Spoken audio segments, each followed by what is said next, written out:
lowly tarnished, playing as a lord. I command thee now! We have very quickly gone from having absolutely zero information on From Software's hotly anticipated Elden Ring to having just so much information about Elden Ring. I was fortunate enough to talk with the godfather of Souls himself, Hidetaka Miyazaki, who gave me a huge amount of information on the game that totally recontextualizes what we saw in the most recent trailer. Here's what's really going on in the lands between. They will fight, and they will die.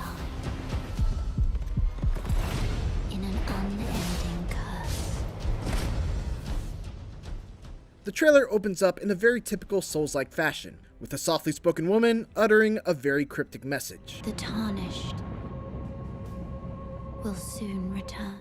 So, who are the Tarnished? Well, for one, it's you. The player character is one of the Tarnished, much like in the Dark Souls games where you are a chosen undead or an ashen one. To explain what it means to be Tarnished, we must first explain a little bit about the world of Elden Ring, known as the Lands Between.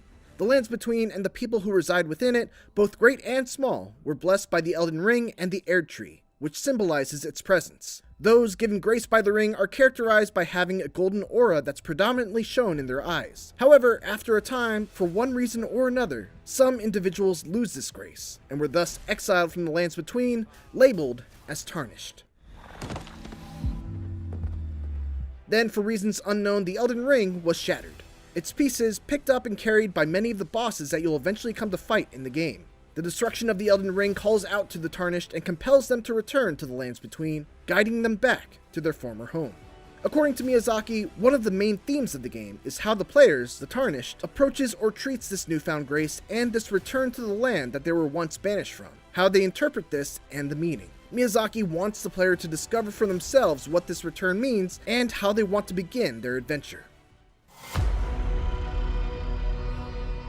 The Lands Between is broken up into 6 distinct areas, each overseen by a particular demigod who holds a shard of the Elden Ring and has been twisted and warped by its power. I asked Miyazaki-san if there was an order to which you must approach these 6 areas, or if the player had total freedom to visit any of them right from the beginning, to which he responded that, while you won't be able to access everything from the start, there are a lot of different ways that you can approach each area, and that there's a lot of freedom as to which order you can tackle different areas as well. There will be a hub area that will link these 6 areas, but it's not accessible right from the start of the game. Miyazaki further clarified that each of the 6 areas will house its own mainline dungeon map, which is seamlessly connected to the Lands Between itself. So, from there you're able to explore these mainline dungeon areas, all of which are interspersed throughout the map. And, of course, while you will be using a horse to travel great distances around on foot, or, hoof, there will be a fast travel system as well. Though, of course, Miyazaki's preference is that players enjoy that aspect of exploration and uncovering the map for themselves. And it seems like there will be plenty of incentive to explore as well. Miyazaki confirmed that the skills that you see in the trailer, like this, and this, can be obtained through exploration, much like in the previous games where you would find weapons and magic spells off the beaten paths. Weapon skills can also be interchanged between weapons, and there are more than 100 of them to discover, which Miyazaki hopes, when combined with the many different weapons and magic spells, will offer build customizations that are richer and more varied than ever before. Finally, let's talk about some of these wild enemy designs. The main bosses are demigods who are written by Song of Ice and Fire author George R.R. Martin, and they inherited the mad tainted power of the Elden Ring shards once it was shattered. One of the things Miyazaki wanted to convey in their designs is that they're not just horrible monsters, but that there's an element of heroism and mythology to them as well, as they're essentially the old gods of this world. Each of the demigods fell to madness and ruin in their own individual ways, and FromSoft's designs aim to showcase this dichotomy of heroism and ruin. Brandish the Elden Ring.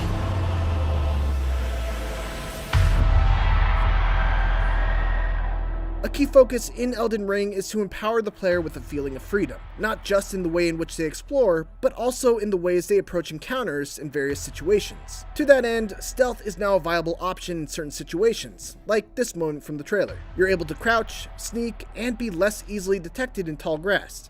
And if you're stealthy enough, you can even bypass certain areas, or potentially get to a position where you're able to easily assess situations from afar. Miyazaki says FromSoft wanted to create these opportunities for players to see what lies ahead of them, and below them, and around them, and to assess how they're going to confront that or not, as the case may be. So, stealth, while it is a simple implementation, it allows for a lot more of these possibilities.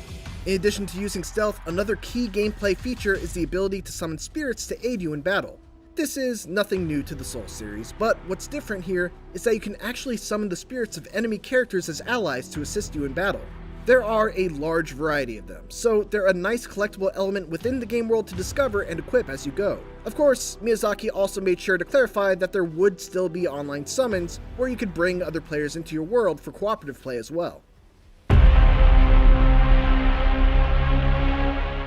Of course, one of the most marketed selling points of Elden Ring is George R.R. Martin. The way Miyazaki describes it, Martin created Elden Ring's foundations, building up the world's history and mythos, which was subsequently iterated on by FromSoft. For example, Martin created the Tarnished and their Lost Grace, a spurring moment for the player character. But then on top of that, Miyazaki explained, FromSoft built a lot of their own world, story, and gameplay elements that are necessary to the game and necessary to the player's guidance and how they find that footing in the world. Miyazaki said it was a great collaboration, and it was a rather fresh approach for the team. Rather than imposing new restrictions on the game, Martin himself was very open to From Software prioritizing the game's systems and leaving out anything they didn't want to explore, even though that ended up not being the case. Miyazaki explained that Martin's work was a huge source of inspiration and the impetus for the design of the game, so the world building and the systems went hand in hand. From Software has a reputation for its unique brand of story told predominantly within the margins. Miyazaki said that this will continue in Elden Ring. We want to retain that sense of the player discovering things for themselves and enjoying uncovering the world both in terms of action and narrative for themselves. We don't want to force anything on the player. That much has not changed. However, Miyazaki was also keen to express that an ease of understanding is paramount. Elden Ring is more character-focused than previous Souls games. While the player character themselves is a blank slate, other characters will provide a sense of depth and color.